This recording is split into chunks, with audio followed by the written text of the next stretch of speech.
اسلامی انقلاب کے محافظ دستے یعنی IRGC یعنی اسلامک ریولیوشنری گارڈ کارپس زمینی فورسز نے IRGC کی زمینی فورسز نے اسرائیل اور امریکہ کی جارحیت کے جواب میں 3 بڑے آپریشن شروع کر دیے ہیں۔ تو اس وقت کی بڑی خبر آپ کو دے رہے ہیں۔ یہ بڑی خبر اس لیے ہے کہ اس کی شاید امریکہ اور اسرائیل نے توقع نہیں کی تھی۔ IRGC کی جو زمینی فورس ہے اس نے 3 بڑے آپریشن شروع کر دیے ہیں۔ بدھ کے روز آپریشن ٹرو پرومس 4 جو آپریشن ہے ایران کا، اس کا نام ہے آپریشن ٹرو پرومس 4۔ اس کے تحت ایک نئے مرحلے کا اعلان کرتے ہوئے IRGC کے شعبہ تعلقات عامہ نے بتایا کہ اسرائیل اور امریکہ کے مشترکہ حملے کے فوراً بعد اس کی زمینی فورسز نے مقبوضہ علاقوں اور خطے میں موجود امریکی اڈوں کی طرف 230 سے زیادہ حملہ آور ڈرون بھیجے۔ اس اعلامیے میں کہا گیا کہ ایربل اور کویت میں موجود امریکی فوجی اڈوں پر کئی مرحلوں میں درجنوں ڈرون فائر کیے گئے اور شمالی عراق میں، شمالی یعنی ندن عراق میں دہشت گرد گروہوں کے کئی ٹھکانے تباہ کیے گئے۔ یہ اقدامات IRGC یعنی اسلامک ریولیوشنری گارڈ کارپ کے بہادر جوانوں کی طرف سے بچوں کے قاتل حملہ آوروں کے خلاف پہلا رد عمل تھا۔ یہ IRGC کا کہنا ہے۔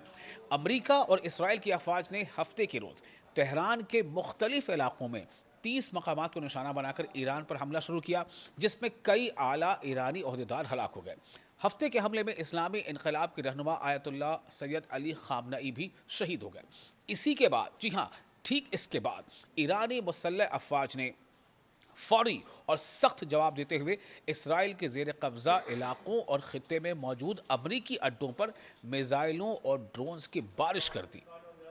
IRGC کے مطابق جنگ کے پہلے 2 دنوں میں ایران کے جوابی حملوں میں مختلف امریکی اڈوں پر موجود 680 سے زیادہ امریکی فوجی مارے گئے ہیں یا زخمی ہوئے۔ یہ بہت بڑا دعویٰ ہے۔ جس طرح سے ہم امریکہ یا اسرائیل میں کی طرف سے کیے گئے حملوں کے بارے میں جو رپورٹس ان کے حوالے سے سنتے ہیں، یہ آپ کو بتا رہے ہیں کہ یہ ایرانی یعنی IRGC کو اور ایرانی ذرائع کی، ایرانی حکام کے ذریعے سے یہ خبر سامنے آ رہی ہے۔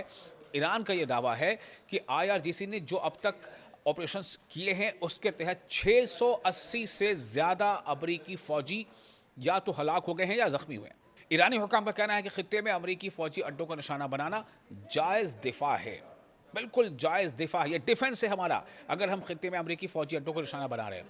انہوں نے اقوام متحدہ یعنی UN کے چارٹر کے آرٹیکل 51 کا حوالہ دیتے ہوئے کہا ہے کہ امریکہ یا اسرائیلی حکومت کی جارحیت کے خلاف ایران کو اپنا دفاع، اپنا ڈیفنس کرنے کا قانونی حق حاصل ہے۔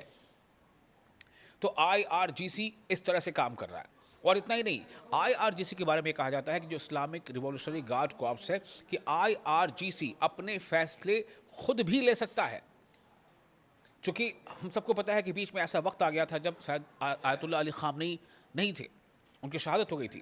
تو اس کے بعد چونکہ اس طرح کی ٹریننگ تھی، اس طرح کی ہدایات جاری کی گئی تھی پہلے ہی، چونکہ یہ بات بار بار کہی جا رہی ہے کہ ایران ایک لمبے جنگ کے لیے خود کو تیار کر رہا تھا اور کر لیا ہے، اور اسی تیاری کا ایک حصہ تھا کہ کن حالات میں آپ کو اوپر سے آنے والے ڈائریکٹیوز کا پر عمل کرنا ہے، کن حالات میں آپ خود فیصلہ لینے کے لیے ذمہ دار ہوں گے۔ اور جب آپ خود فیصلہ لینے کے لیے ذمہ دار ہوں گے تو پھر کیا یہ وقت آ گیا تھا؟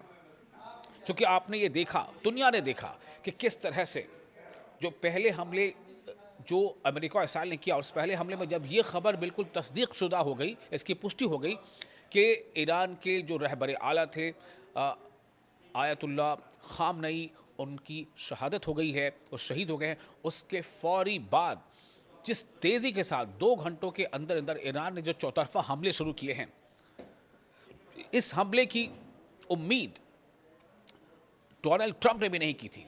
وہی ڈونلڈ ٹرمپ کا کہنا ہے کہ ڈونلڈ ٹرمپ کو بھی اس بات کا احساس نہیں تھا کہ اتنی تیز حملے کریں گے IRGC یا ایران کی طرف سے تیز حملہ ہوگا۔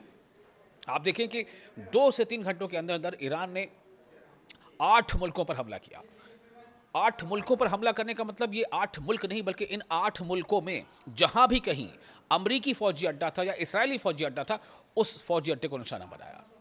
اور صرف ان 8 ملکوں میں یہ عرب کے ملک نہیں ہے، اس کے علاوہ بھی اسرائیل کے جو مقبوضہ علاقے ہیں، جن علاقوں پر اسرائیل نے قبضہ کیا ہے، ان مقبوضہ علاقوں میں بھی جہاں کہیں بھی امریکی فوجی اڈے تھے، امریکی فوجی بیسز تھے، انہیں بھی نشانہ بنایا گیا۔ اب آپ سوچیں جس تکنیک کے بارے میں، جس ٹیکنالوجیکلی ایڈوانسمنٹ کے بارے میں، ٹیکنیکل ایڈوانسمنٹ کے بارے میں امریکہ اور اسرائیل جو ہے چرچا کرتے نہیں تھکتے، آخر کیا ہو گیا تھا؟ آخر کیوں نہیں امریکہ اپنے ان بیسز پر ایران کے حملے کو روک پایا؟ یہ بہت بڑا سوال ہے.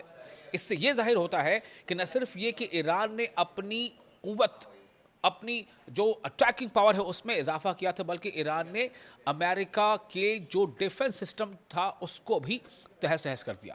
اور تبھی یہ ہو پایا ممکن کہ امریکہ کے تمام فوجی اڈوں پر کم و بیش زبردست حملے کیے. ڈرون سے حملہ ہوا، میزائلوں سے حملہ ہوا، وہ تمام حملے کامیاب رہے. دھواں دھواں نظارہ چاہے بحرین فوجی اڈے کا ہو یا کویت کے فوجی اڈے کا ہو، وہ آپ کی اسکرین پر ہے، آپ دیکھ پا رہے ہوں گے. تو یہ IRGC کا وہ کمان ہے. اس کے لیے IRGC جانا جاتا ہے، اسلامک ریولیوشنری گارڈ کارپس.